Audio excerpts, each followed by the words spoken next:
Yes people, good morning, good afternoon, good evening to all of you. कैसे सब लोग? Hope so आप सब लोग बहुत बढ़िया रहेंगे। मैं बता दूं, मैं भी बहुत अच्छा हूं।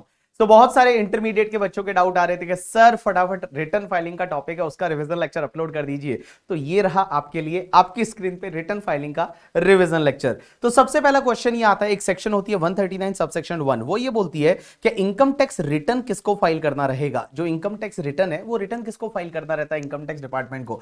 तो एक चीज ध्यान रखना बेटा, कंपनी एंड पार्टनरशिप फर्म में हमेशा एलएलपी भी इंक्लूड हो जाएगी। उनके लिए रिटर्न फाइलिंग मैंडेटरी है और मैं बोल दूं कंपलसरी है। तो इनकम टैक्स रिटर्न है वो कंपलसरी रहेगा कंपनी के लिए, पार्टनरशिप फर्म के लिए, एलएलपी के लिए। अब एक बात बताओ, कोई कंपनी ऐसी है जो 31 मार्च को इनकॉर्पोरेट हुई, एक ही दिन वो कंपनी है 31 मार्च 2023 को, और उसने उस साल कोई भी बिजनेस नहीं किया, तो भी क्या उसको अपना रिटर्न फाइल करना पड़ेगा? Answer is obviously absolutely yes, उसको जो है वो अपना रिटर्न फाइल करना पड़ेगा। उसके अलावा कंपनी पार्टनरशिप फर्म को छोड़ के बाकी लोगों को अपना रिटर्न फाइल करना है या नहीं?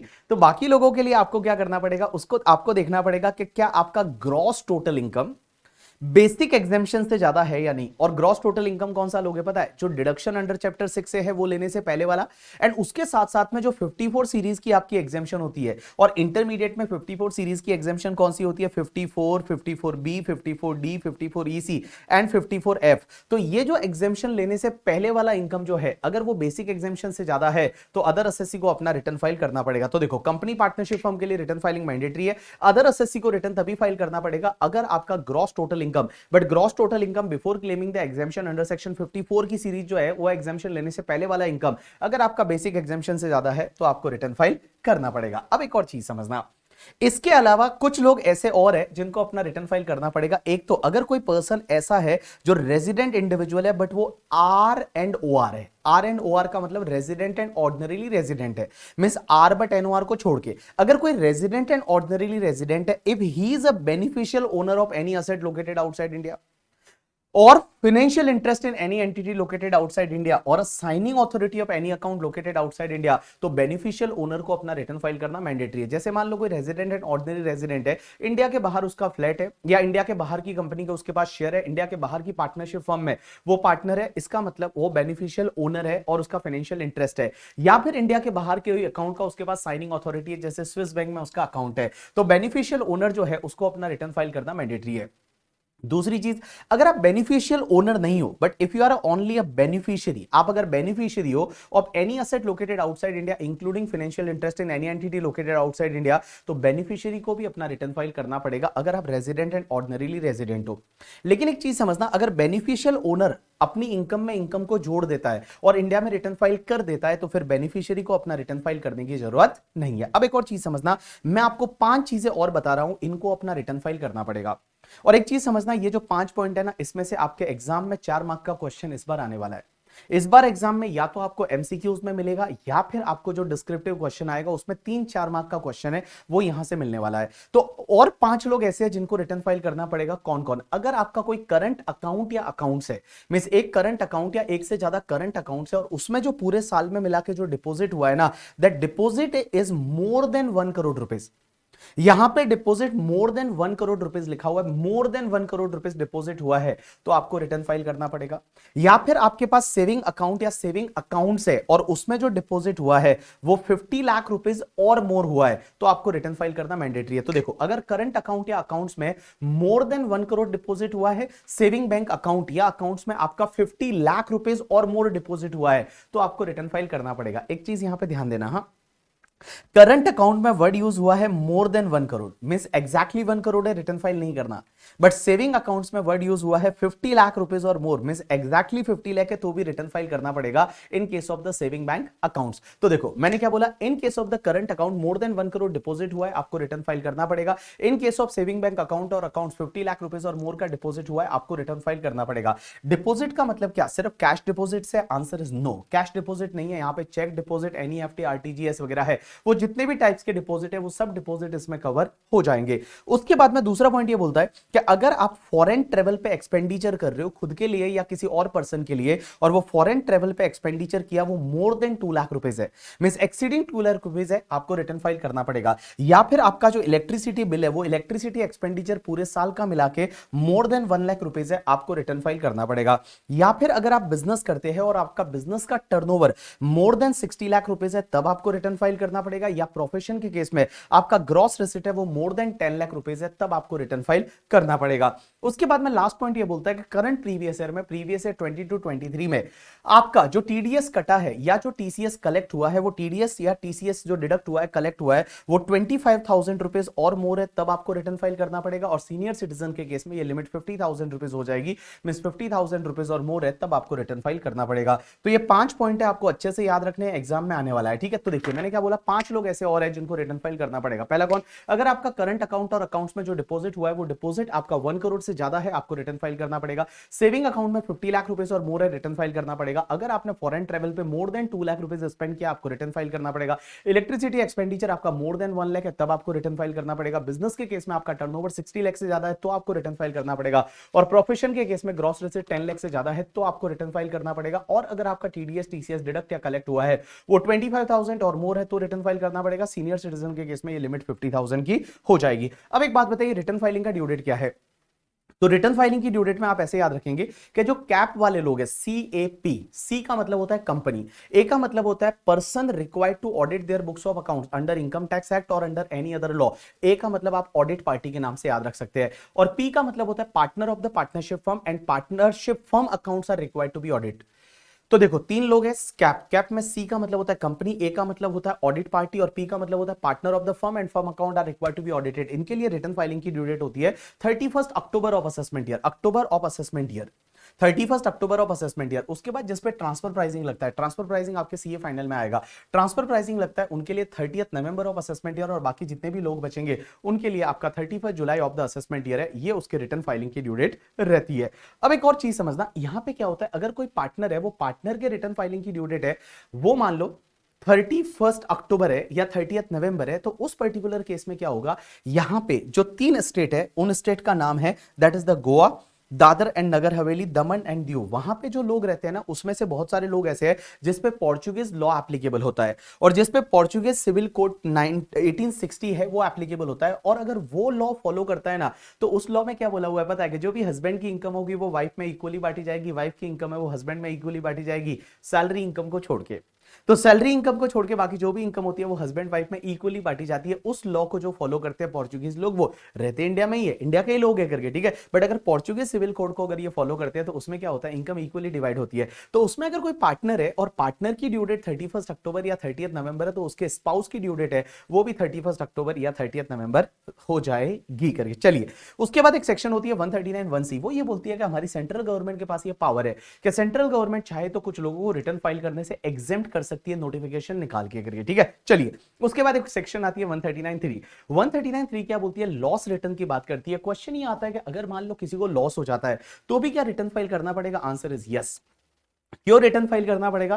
क्योंकि यहां पे एक सेक्शन होती है 80, और 80 सेक्शन होती है set of and carry forward की, जो टांग अड़ाती है। और सेक्शन 80 क्या बोलती है, अगर आपको लॉस हो जाता है अंडर द हेड बिजनेस या under the head capital gain या फिर ओनिंग एंड मेंटेनिंग रिसोर्सेज, मैंने क्या बोला, लॉस होता है अंडर द हेड बिजनेस या under the head capital gain या ओनिंग एंड मेंटेनिंग रिसोर्सेज, तो उस ईयर का रिटर्न आपको टाइम पे फाइल करना पड़ेगा। Means up to the due date of return filing आपको रिटर्न फाइल करना पड़ेगा। अगर आपने ड्यू डेट तक रिटर्न फाइल नहीं किया तो वो लॉसेस को आप कैरी फॉरवर्ड नहीं कर पाएंगे। क्या नहीं कर पाएंगे? Carry forward. क्या सर उस साल में सेट ऑफ कर सकते हैं? आंसर इज यस, आप सेट ऑफ कर सकते हैं, बट उस लॉसेस को कैरी फॉरवर्ड नहीं कर पाएंगे। लेकिन एक चीज ध्यान रखना, ठीक है, अगर आपका हाउस प्रॉपर्टी का लॉस है या अनअब्सॉर्ब्ड डेप्रिसिएशन है और भले आपने रिटर्न लेट फाइल किया तो भी आप लॉसेस को कैरी फॉरवर्ड कर सकते हैं। मींस हाउस प्रॉपर्टी का लॉस एंड अनअब्सॉर्ब्ड डेप्रिसिएशन है, अगर आप लेट रिटर्न फाइल करते हैं तो भी आप उसको कैरी फॉरवर्ड कर सकते हैं। बट बाकी बेटा पीजीबीपी के लॉस है, ओनिंग एंड मेंटेनिंग रिसोर्सेज के लॉस है एंड आपके कैपिटल गेन हेड के लॉसेज है, वो आप कैरी फॉरवर्ड नहीं कर पाएंगे अगर आपने रिटर्न है वो लेट फाइल किया। चलिए उसके बाद में एक सेक्शन आती है 139(4), that is the belated return. Sir एक बात बताइए, रिटर्न फाइलिंग करने का ड्यू डेट क्या था? कैप वालों के लिए 31 October of assessment year, transfer pricing वालों के लिए 30 नवंबर, बाकी लोगों के लिए 31 July of the assessment year. Sir उस ड्यू डेट तक अगर रिटर्न फाइल नहीं कर पाए तो क्या उसके बाद भी रिटर्न फाइल कर सकते हैं? आंसर इज यस, आप बिलेटेड रिटर्न फाइल कर सकते हैं, लेकिन बिलेटेड रिटर्न फाइल करने का टाइम लिमिट होता है। टाइम लिमिट क्या है पता है? 31 December of assessment year. Means assessment year की 31 दिसंबर और before completion of assessment whichever is earlier.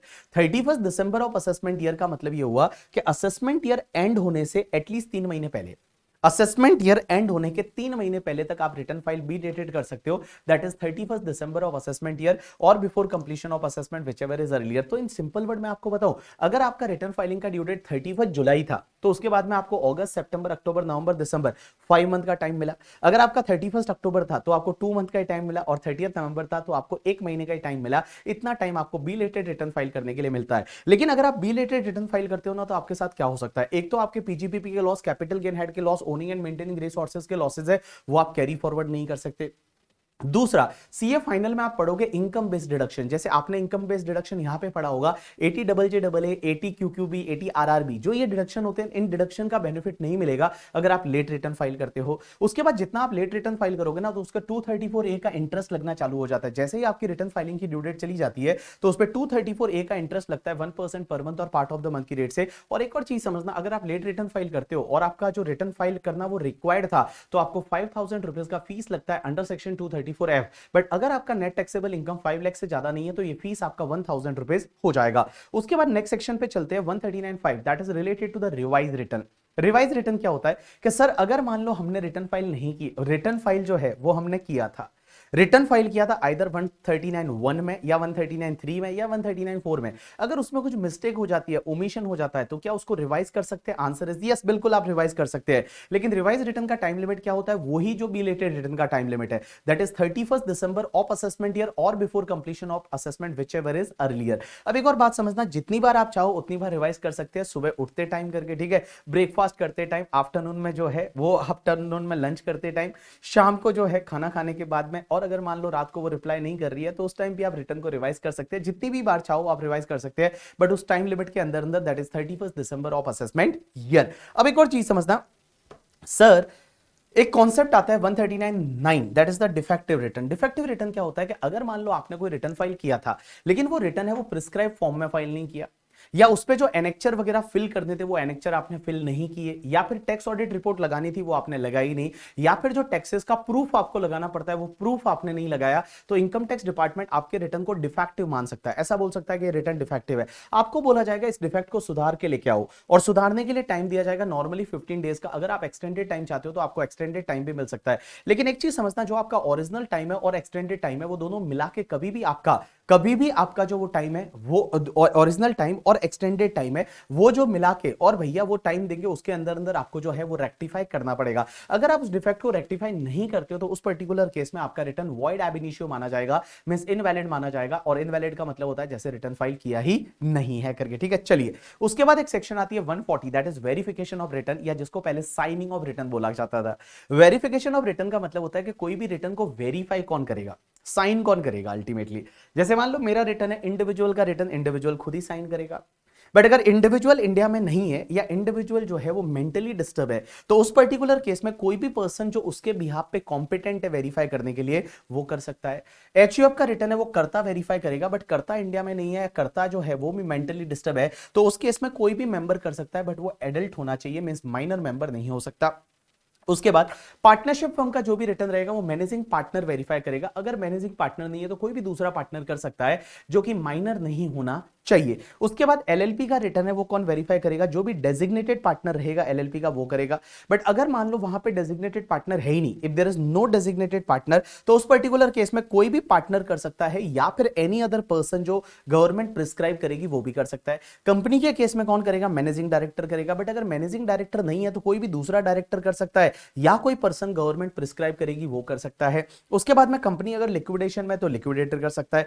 Company की अगर application insolvency and resolution process में अगर वो एडमिट हो गई है under insolvency and bank करप्सी code 2016 में, आईबीसी में अगर कंपनी चली गई है, तो इंसॉल्वेंसी प्रोफेशनल जो होता है वो उसका रिटर्न वेरीफाई करेगा। कोई पॉलिटिकल पार्टी है तो उसका सीईओ वेरीफाई करेगा, और अगर मान लो कोई लोकल अथॉरिटी है उसका प्रिंसिपल ऑफिसर है वो वेरीफाई करता है, और उसको छोड़ के कोई भी पर्सन है उसका रिटर्न वो वेरीफाई करेगा, जो कॉम्पिटेंट है वेरीफाई करने के लिए वो पर्सन वेरीफाई करेगा। अब एक बात समझना, ऊपर यहां पे जो दे रखा था कि एलएलपी के केस में डेजिग्नेटेड पार्टनर करेगा या फिर कोई भी दूसरा पार्टनर या एनी अदर पर्सन में भी प्रिस्क्राइब लिखा हुआ है, एज वेल एज कंपनी के केस में भी यहां लिखा हुआ है एनी अदर पर्सन में भी प्रिस्क्राइब। तो सर किसी को प्रिस्क्राइब किया है क्या कंपनी और एलएलपी के केस में? तो यहां पे इन्होंने लिखा कि अगर कोई भी कंपनी है या एलएलपी है उसकी आईबीसी में एप्लीकेशन जा चुकी है, आईबीसी का मतलब होता है insolvency and bank करप्सी code, means वो जो कंपनी है या एलएलपी है वो क्या कर रही है, इंसॉल्वेंसी में जा चुकी है, तो उस पर्टिकुलर केस में कोई भी पर्सन वेरीफाई कर सकता है जो जिसको अपॉइंट किया है। किसने अपॉइंट किया? एडजुडिकेटिंग अथॉरिटी ने। किस लिए अपॉइंट किया है? For discharging the duty and function of the interim resolution professional, या रेजोल्यूशन प्रोफेशनल या एज अ लिक्विडेटर की तरफ वर्क करने के लिए जिसको अपॉइंट किया है वो पर्सन वेरीफाई कर सकता है। ये लास्ट वाला पॉइंट अगर आपको समझ में नहीं आया तो भी चलेगा, सी फाइनल में आएगा। चलिए उसके बाद में एक सेक्शन आती है 139AA, that is called Aadhaar. Double A आ रहा है ना, 139AA आधार।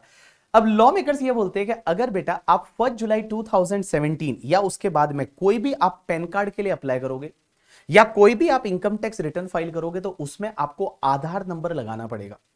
अगर आप आधार नंबर लेने के लिए एलिजिबल हो तो आपको क्या करना पड़ेगा, 1 जुलाई 2017 या उसके बाद में या तो आप पैन कार्ड के लिए अप्लाई करोगे या फिर आप कोई भी इनकम टैक्स रिटर्न फाइल करोगे तो उसमें आपको आधार नंबर कोड करना पड़ेगा। लेकिन अगर आपको आधार नंबर अभी तक अलॉटेड नहीं हुआ है तो आधार नंबर के लिए जब आपने अप्लाई किया था तो उसका जो एक्नॉलेजमेंट आईडी आता है ना, वो एक्नॉलेजमेंट आईडी है, वो आपको जो है एक्नॉलेजमेंट आईडी है वो एक्नॉलेजमेंट आईडी लगाना पड़ेगा। अब एक और चीज समझना, अगर आपके पास में 1 जुलाई 2017 को ऑलरेडी आपके पास पैन कार्ड है तो उस पैन कार्ड को क्या करना पड़ेगा, आपको आधार कार्ड से लिंक कराना पड़ेगा। जो पैन और आधार है उन दोनों को लिंक कराना पड़ेगा, दोनों के बीच में प्यार कराना पड़ेगा, दोनों को गुलू गुलू कराना पड़ेगा। किसको? आधार कार्ड को एंड पैन कार्ड को, दोनों को लिंक कराना पड़ेगा। लेकिन सर एक बात बताइए, यहां पे ये जो सेक्शन है उसमें लिंक कब तक कराना पड़ेगा? तो लिंक कराने की डेट थी 31 मार्च 2022 तक, कि 31 मार्च 2022 तक लिंक करा दीजिए, उसके बाद में जो है आपका पैन कार्ड है वो इनऑपरेटिव हो जाएगा। लेकिन एक और चीज समझना, ये जो सेक्शन है ना, ये सेक्शन नहीं लगेगी 4 लोगों पे। 4 लोगों पे ये सेक्शन नहीं लगेगी। एक तो जम्मू कश्मीर एंड मेघालय एंड आसाम में जो लोग रहते हैं उस पे नहीं लगेगी। दूसरा, अगर कोई भी पर्सन इनकम टैक्स लॉ के हिसाब से नॉन रेजिडेंट है उस पे नहीं लगेगी। तीसरा, अगर कोई पर्सन ऐसा है जो नॉन इंडियन सिटीजन है उस पे नहीं लगेगी। और चौथा, अगर कोई पर्सन ऐसा है जिसका प्रीवियस ईयर में एज 80 ईयर्स या उससे ज्यादा हो चुका है तो उस पे ये सेक्शन नहीं लगेगी। जिसका एज 80 ईयर्स या उससे ज्यादा हो चुका है तो उस पे ये सेक्शन नहीं लगेगी। अब एक और चीज समझना, मैंने आपको बोला कि भैया पैन कार्ड और आधार कार्ड को आपस में लिंक कराना जो पड़ेगा, वो लिंक कब तक कराना पड़ेगा? तो इसको लिंक कराने की डेट थी ना, वो 31 मार्च 2022 थी। अब एक बात समझना, 31 मार्च 2022 थी, लेकिन उसके बाद में भी क्या लिंक करा सकते हैं? आंसर इज यस, उसके बाद में भी आप लिंक करा सकते हैं। लेकिन उसके बाद में अगर आप लिंक कराते हैं तो आपको एक फीस लगती है, जो कि आपकी फीस जो होती है वो 234H में फीस लगती है। अब आप बोलोगे 234H में कितना फीस लगता था? तो 234H जो सेक्शन है वो इंटरेस्ट टॉपिक में मैंने दे रखी है। अगर आप उधर जाके देखोगे तो वहां पे ये दे रखा है कि अगर आपने 1 अप्रैल 2022 से लेके और 30 जून 2022 तक लिंक करा दिया होगा तो आपको 500 रुपीज का फीस लगेगा। उसके बाद में आप लिंक कराओगे तो 1000 रुपीज का फीस लगेगा। अब एक और चीज समझना, यहां पे मैंने बोला कि पैन कार्ड और आधार कार्ड को लिंक कराना पड़ेगा टिल 31 मार्च 2022, लेकिन अगर नहीं कराया तो पैन कार्ड इनऑपरेटिव हो जाएगा। लेकिन इनऑपरेटिव वाला जो सिस्टम है इसको 1 साल के लिए डेफर कर दिया। 1 साल के लिए डेफर कर दिया, इसका मतलब ये हुआ कि भैया 31 मार्च 2023 तक आपके ऊपर कोई भी नेगेटिव कॉन्सिक्वेंसेज नहीं आएगा।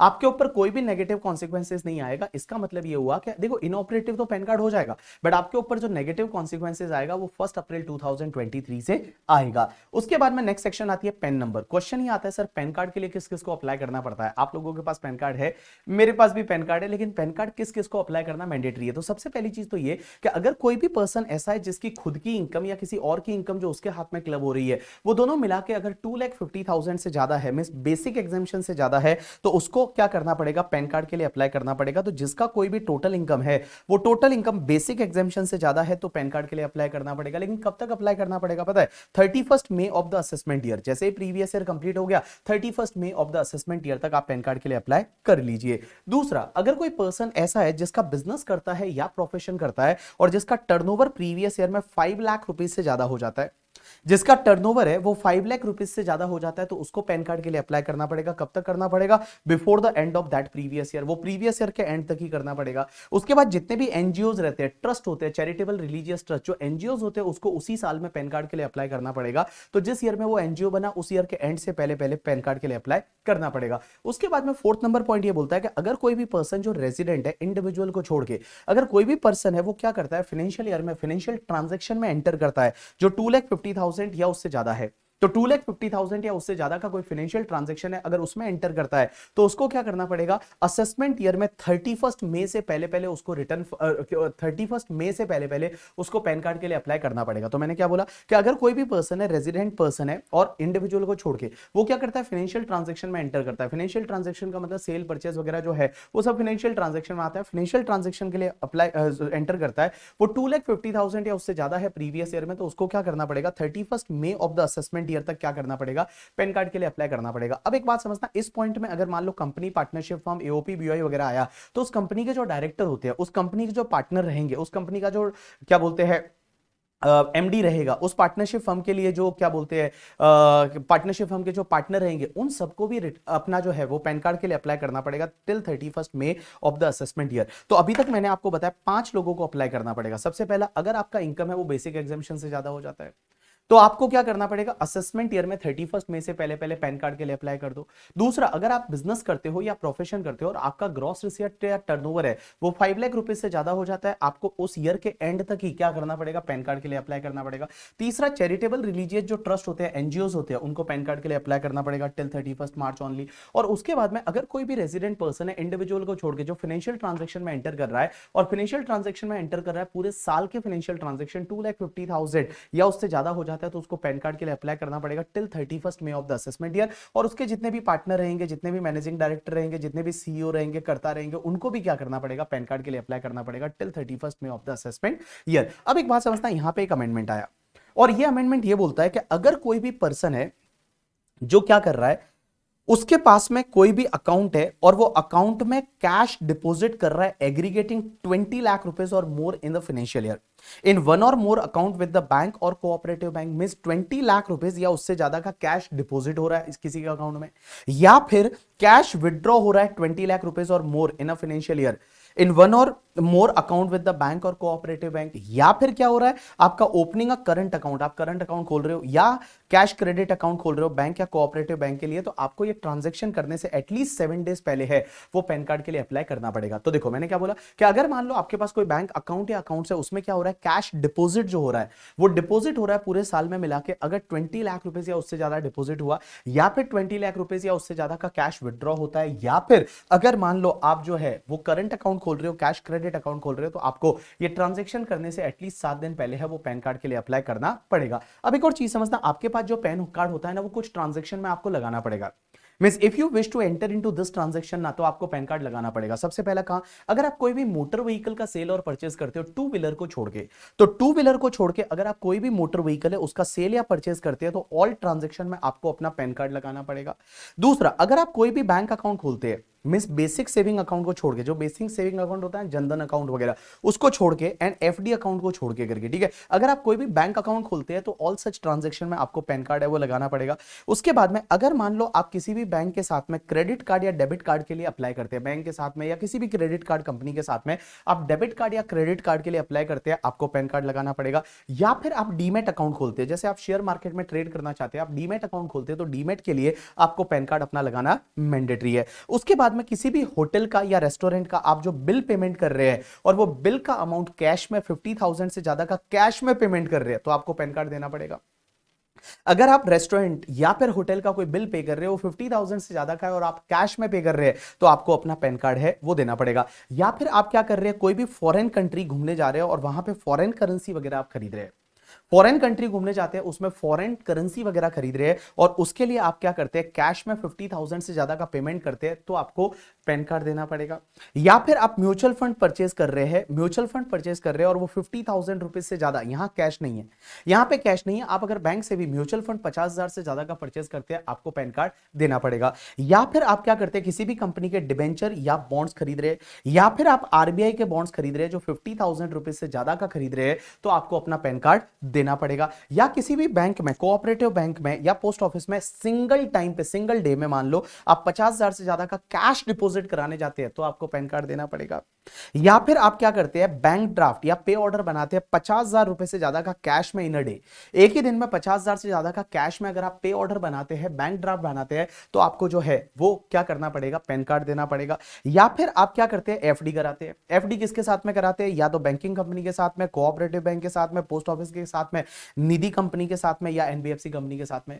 तो आप क्या करते हैं कि एफडी करा रहे हैं बैंकिंग कंपनी के साथ, कोऑपरेटिव बैंक के साथ, पोस्ट ऑफिस के साथ, निधि के साथ, या फिर एनबीएफसी के साथ एफडी करा रहे हो। एफडी कितने का करा रहे हैं, या तो 50,000 का एफडी सिंगल टाइम पे कराते हैं, या फिर पूरे साल में मिला के अगर 5 लाख रुपए से ज्यादा का अगर आप एफडी कराते हैं, मैं सिंगल टाइम में 50,000 से ज्यादा का एफडी कराया या पूरे साल में मिला के अगर 5 लाख से ज्यादा का एफडी करा लिया, तो आपको अपना पैन कार्ड लगाना पड़ेगा। या फिर आप क्या करते हैं, कोई भी प्रीपेड इंस्ट्रूमेंट खरीदते हैं जो आरबीआई गाइडलाइंस के हिसाब से है, कोई प्रीपेड इंस्ट्रूमेंट खरीदते हैं बैंक से वगैरह, और वो प्रीपेड इंस्ट्रूमेंट का जो पेमेंट है वो कैश में करते हैं, या फिर बैंक ड्राफ्ट से करते हैं, या पे ऑर्डर से करते हैं, बैंकर चेक से करते हैं, और वो 50,000 से ज्यादा है, तो ऐसा कोई प्रीपेड इंस्ट्रूमेंट आपने खरीदा जिसका 50,000 से ज्यादा का आपने पेमेंट किया, तो आपको पैन कार्ड लगाना पड़ेगा। आप लाइफ इंश्योरेंस पॉलिसी लेते हैं और लाइफ इंश्योरेंस पॉलिसी का जो प्रीमियम है वो 50,000 से ज्यादा पूरे साल में मिला के अगर आप पे करते हैं, तो आपको अपना पैन कार्ड देना पड़ेगा, पैन कार्ड लगाना पड़ेगा। या फिर आप सिक्योरिटी कोई भी परचेज सेल कर रहे हैं, अनलिस्टेड या फिर लिस्टेड सिक्योरिटी आप परचेज सेल करते हैं और ट्रांजेक्शन है वो 1 लाख रुपए से ज्यादा है, तो ट्रांजेक्शन आपका 1 लाख रुपए से ज्यादा है सिक्योरिटी से रिलेटेड,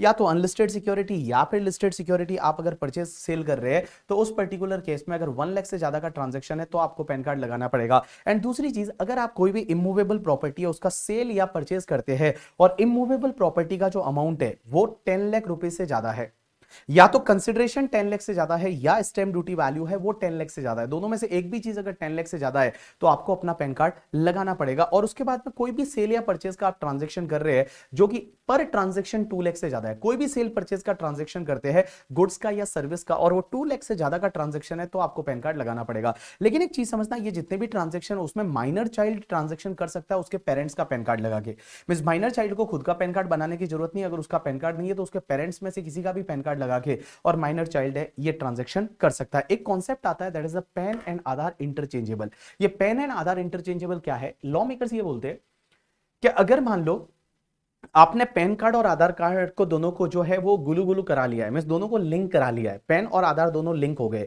तो आप एक काम कर सकते हैं, पैन की जगह जो है वो आधार नंबर दे सकते हैं। जैसे मान लो मैं मेरी बात करता हूं, तो मैंने क्या किया, दोनों को जो है वो गुलू गुलू करा लिया, तो अब मान लो मैं बैंक अकाउंट खोलना है, मैं वहां सिर्फ आधार नंबर दे सकता हूं, आंसर इज यस। अगर दोनों लिंक है तो उस पर्टिकुलर केस में मैं सिर्फ आधार नंबर दे सकता हूं, पैन की जगह मैं आधार नंबर दे सकता हूं, कोई दिक्कत नहीं है। दूसरा, अगर मान लो फॉर एन एग्जांपल हुआ क्या कि मेरी मम्मी है, मम्मी के पास में पैन कार्ड नहीं है लेकिन मम्मी के पास सिर्फ आधार कार्ड है, मम्मी के पास पैन कार्ड नहीं है, मम्मी के पास आधार कार्ड है, लेकिन कहीं पे पैन कार्ड की जरूरत पड़ गई, जैसे मान लो मम्मी बैंक अकाउंट में अकाउंट ओपन करेगी तो पैन कार्ड की जरूरत पड़ेगी, तो मम्मी जो है, यहां लॉ ये बोलता है कि मम्मी जो है वो पैन कार्ड की जगह आधार नंबर दे सकती है, मम्मी जो है वो पैन कार्ड की जगह आधार नंबर दे सकती है, और मम्मी ने अगर आधार नंबर दिया ना, तो बैंक ये मानेगी कि मम्मी ने पैन कार्ड के लिए अप्लाई किया है, और इनकम टैक्स डिपार्टमेंट क्या करेगा, free of cost, without any documentation, without any charge, उस आधार कार्ड के बेसिस पे मम्मी को पैन कार्ड अलॉट कर देगा। तो ये पॉइंट है वो दो चीजें बोलता है। पहली चीज तो क्या बोलता है ये पॉइंट पता है, दो चीजें बोलता है। पहली चीज तो क्या कि सबसे पहली चीज तो ये कि अगर मान लो आपका पैन और आधार दोनों लिंक है, गुलू गुलू हो चुका है, तो आप पैन की जगह आधार कार्ड दे सकते हैं, कोई दिक्कत नहीं है। और दूसरा, अगर मान लो आपके पास पैन कार्ड नहीं है बट आपके पास आधार कार्ड है और आप ऐसे कोई ट्रांजैक्शन में एंटर करना चाहते हैं जहां पैन कार्ड की जरूरत है, तो उसकी जगह आप आधार कार्ड दे दीजिए, कोई बात नहीं, वो सफिशिएंट कंप्लायंस माना जाएगा और इनकम टैक्स डिपार्टमेंट ये मानेगा कि आपने पैन कार्ड के लिए अप्लाई किया है और आपको ऑटोमेटिकली वो लोग क्या करेंगे, पैन कार्ड है वो अलॉट कर देंगे करके। ठीक है, चलिए उसके बाद में एक और चीज समझना, every person entering into the prescribe transaction, जो पॉइंट नंबर 6 हमने पढ़ा था सेक्शन 139(1) में कि 20 लाख से ज्यादा का अगर आप कैश डिपॉजिट करते हैं या फिर 20 लाख या उससे ज्यादा का कैश विड्रॉ करते हैं करके, ठीक है, उसमें आपको पैन या आधार कोड करना पड़ेगा। उसके साथ साथ में क्या होगा ना कि जो पर्सन वो डॉक्यूमेंट रिसीव कर रहा है उसको भी चेक करना पड़ेगा ये पैन कार्ड आधार कार्ड आप ही का है या नहीं। वो पैन कार्ड या आधार कार्ड आप ही का है या नहीं है वो ऑथेंटिकेट करेगा। मैं कुल मिला के वो जो हाथ वगैरह दिलाएगा, अंगूठा दिला के और ऑथेंटिकेट करेगा कि वो आप ही का है या नहीं है। अगर वो नहीं करवाता है तो उसको कुछ पेनल्टी भी लगती है 10,000 की, जो सीए फाइनल में आएगी। चलिए, उसके बाद में एक सेक्शन आती है 139B, that is the tax return preparer, या जिसको बोलते हैं टीआरपी। ये टीआरपी क्या होता है बताए? देखो, इनकम टैक्स रिटर्न जो है वो कौन किसके थ्रू फाइल करा सकते हो? चार्टर्ड अकाउंटेंट के थ्रू फाइल करा सकते हो, आप खुद भी कर सकते हो, लेकिन आप टीआरपी के थ्रू फाइल करा सकते हो। ये टीआरपी कौन होते हैं? टैक्स रिटर्न प्रिपेयर होते हैं, जिसको सीबीडीटी ने इनको ऑथोराइज कर रखा होता है कि आप चाहे तो लोगों की रिटर्न फाइल करने में हेल्प कर सकते हैं। अब ये लोग जो है वो लोगों की रिटर्न फाइल करने में हेल्प करते हैं, लेकिन एक चीज समझना, टीआरपी कौन बन सकता है? टीआरपी जो है वो सिर्फ इंडिविजुअल ही बन सकता है। मींस कोई भी company, partnership firm, AOP, BOI, HUF TRP नहीं बन सकता, सिर्फ इंडिविजुअल है वही टीआरपी बन सकता है। लेकिन कुछ लोग ऐसे होते हैं जो टीआरपी नहीं बन सकते। एक तो चार्टर्ड अकाउंटेंट टीआरपी नहीं बन सकता, एक जो लीगल एडवोकेट होता है वो एडवोकेट टीआरपी नहीं बन सकता, तीसरा बैंक मैनेजर टीआरपी नहीं बन सकता, और चौथा जो है वो एम्प्लॉय, अगर कोई है ऑलरेडी कहीं जॉब कर रहा है, एम्प्लॉय है स्पेसिफाइड क्लास का, तो वो टीआरपी नहीं बन सकता। अब एक बात समझना, जो टीआरपी है, टीआरपी के थ्रू कौन रिटर्न फाइल करा सकता है? तो मैं बताऊं, टीआरपी के थ्रू कोई भी रिटर्न फाइल करा सकता है। मैं भी करा सकता हूं, आप भी करा सकते हैं, लेकिन दो लोग नहीं करा सकते। एक तो कंपनी जो है वो अपना रिटर्न टीआरपी के थ्रू फाइल नहीं करा सकती, और दूसरा जिसका अगर ऑडिट होता है वो पर्सन अपना रिटर्न है वो टीआरपी के थ्रू फाइल नहीं करा सकता। तो ऑडिट पार्टी एंड कंपनी, दो लोग ऐसे हैं जो अपना रिटर्न है वो टीआरपी के थ्रू फाइल नहीं करा सकते। अब आप बोलोगे टीआरपी कौन बनता होगा? तो टीआरपी के लिए क्या होता है ना, कि जिन लोगों का या तो बीकॉम हो चुका है, बीए हो चुका है, बीएससी हो चुका है, मींस जो भी साइंस कॉमर्स वगैरह, जिसका बेस्ट बैचलर डिग्री है, बैचलर डिग्री है, या फिर सीए इंटरमीडिएट क्लियर है, या सीएमए इंटरमीडिएट क्लियर है, या फिर सीएस इंटरमीडिएट क्लियर है, तो वो लोग जो है वो टीआरपी बन सकते हैं। अब नेक्स्ट कॉन्सेप्ट आता है एनेक्चरलेस रिटर्न। ये एनेक्चरलेस रिटर्न का मतलब क्या होता है कि इनकम टैक्स डिपार्टमेंट चाहे तो आपसे ऑनलाइन रिटर्न मंगा सकता है और एनेक्चरलेस रिटर्न मंगा सकता है। एनेक्चरलेस रिटर्न का मतलब क्या होता है कि आपसे कोई भी डॉक्यूमेंट वगैरह नहीं मंगाएगा, आपसे कोई भी डॉक्यूमेंट वगैरह नहीं मंगाएगा और सीधा ऑनलाइन रिटर्न मंगाएगा। लेकिन क्वेश्चन ये आता है, एनेक्चरलेस रिटर्न तो मंगा सकते हैं, लेकिन मान लो असेसिंग ऑफिसर, जो income tax officer in future में आपका असेसमेंट करते टाइम अगर वो आपसे डॉक्यूमेंट्स मंगाता है तो क्या आपको ले जाके देना पड़ेगा? यानी आंसर इज यस, वो आपको देना पड़ेगा। उसके बाद नेक्स्ट कॉन्सेप्ट आता है, that is the self assessment tax. ये सेल्फ असेसमेंट टैक्स क्या होता है कि जब भी कोई पर्सन है वो अपना रिटर्न फाइल करता है, तो रिटर्न फाइल करने से पहले पहले उसको क्या करना पड़ता है पता है? जो उसका टैक्स आ रहा है अलोंग विद द इंटरेस्ट जो आ रहा है, अलोंग विद द जो फीस आ रही है, वो सब उसको पे करनी पड़ती है।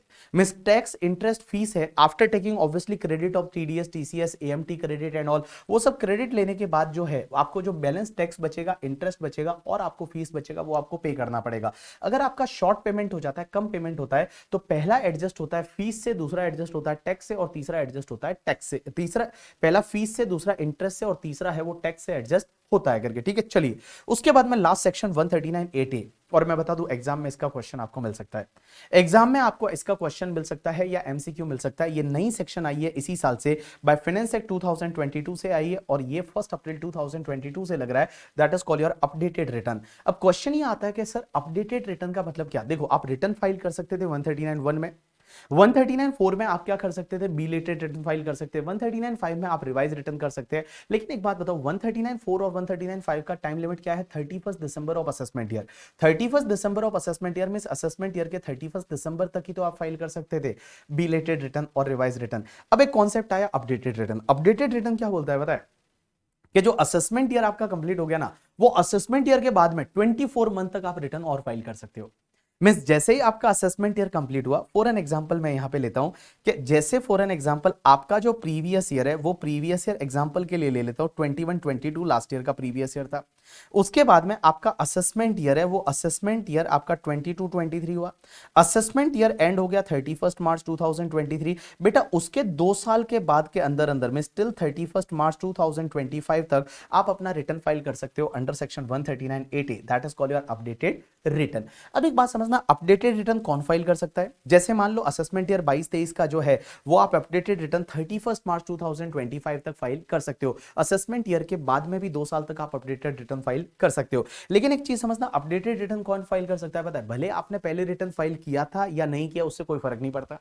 आपने जैसे रिटर्न कोई फाइल किया ही नहीं था, पहली बार आपको रिटर्न फाइल करना है और आपकी 139(4)(5) की ड्यू डेट जा चुकी है, आप कर सकते हैं updated return. Answer is yes, आप कर सकते हैं। एक और चीज समझना, अगर मान लो आपने पहले रिटर्न फाइल किया था और अब आप अपडेटेड रिटर्न फाइल करना चाहते हैं, आप कर सकते हैं। आंसर इज यस, अब भी आप कर सकते हैं। लेकिन एक चीज समझना, कुछ लोग ऐसे हैं जो अपडेटेड रिटर्न फाइल नहीं कर सकते। एक चीज तो ये कि अगर मान लो आप पहले ऑलरेडी रिटर्न फाइल कर चुके अपडेटेड रिटर्न, मीन्स आप उसी साल का एक बार ही अपडेटेड रिटर्न फाइल कर सकते हैं, वापस उसको अपडेट नहीं कर सकते। एक बार आपने अपडेटेड रिटर्न फाइल कर दिया तो वापस उसको अपडेट नहीं कर सकते। दूसरी चीज, अपडेटेड रिटर्न में कभी भी आप लॉस नहीं बता सकते। अपडेटेड रिटर्न में आप अपनी इनकम को कम नहीं कर सकते। अपडेटेड रिटर्न जो है उसमें आप कभी भी रिफंड डिमांड नहीं कर सकते, आपको रिफंड नहीं मिल सकता। तो उन लोगों को अपडेटेड रिटर्न फाइल करने का मौका नहीं मिलेगा। मीन्स अगर आप अपडेटेड रिटर्न में क्या रिफंड ले सकते हो? नहीं ले सकते। आप अपनी इनकम को कम कर सकते हो? नहीं कर सकते करके। क्या आप लॉसेस बता सकते हो अपडेटेड रिटर्न में? नहीं बता सकते। वो लोग अपडेटेड रिटर्न है वो फाइल नहीं कर सकते। लेकिन एक बात समझना, अपडेटेड रिटर्न अगर आप फाइल करते हो तो उसमें क्या आपको कुछ एक्स्ट्रा टैक्स वगैरह भरना पड़ेगा? Answer is yes. देखो, जो टैक्स आएगा, इंटरेस्ट आएगा, फीस आएगा, वो तो भरना ही पड़ेगा। लेकिन उसके साथ साथ देखो, आप जो बिलेटेड रिटर्न कब तक फाइल कर सकते थे? 31 दिसंबर 2022 तक कर सकते थे। मींस असेसमेंट ईयर के 31 दिसंबर तक आप बिलेटेड रिटर्न या रिवाइज रिटर्न कर सकते थे। अगर इसके बाद में आप अपडेटेड रिटर्न फाइल कर सकते हो, करते हो, अगर 1 year from the end of the relevant assessment year के एंड से 1 ईयर के अंदर अंदर करते हो, इसका मतलब 31 मार्च 2024 तक कर लेते हो आप। अगर 31 मार्च 2024 तक कर लेते हो तो उसमें क्या होगा, जो भी आपका टैक्सेस है एंड इंटरेस्ट है उसका आपको एडिशनल 25% टैक्स गवर्नमेंट को भरना पड़ेगा। मींस एडिशनल टैक्स आपको 25% और भरना पड़ेगा। और अगर इस 1 year from the end of the relevant assessment year के बाद में आप अपडेटेड रिटर्न फाइल कर रहे हो और 2 इयर्स के अंदर अंदर कर रहे हो, तो आपको क्या करना पड़ेगा? 50% ऑफ द एडिशनल टैक्स पे करना पड़ेगा।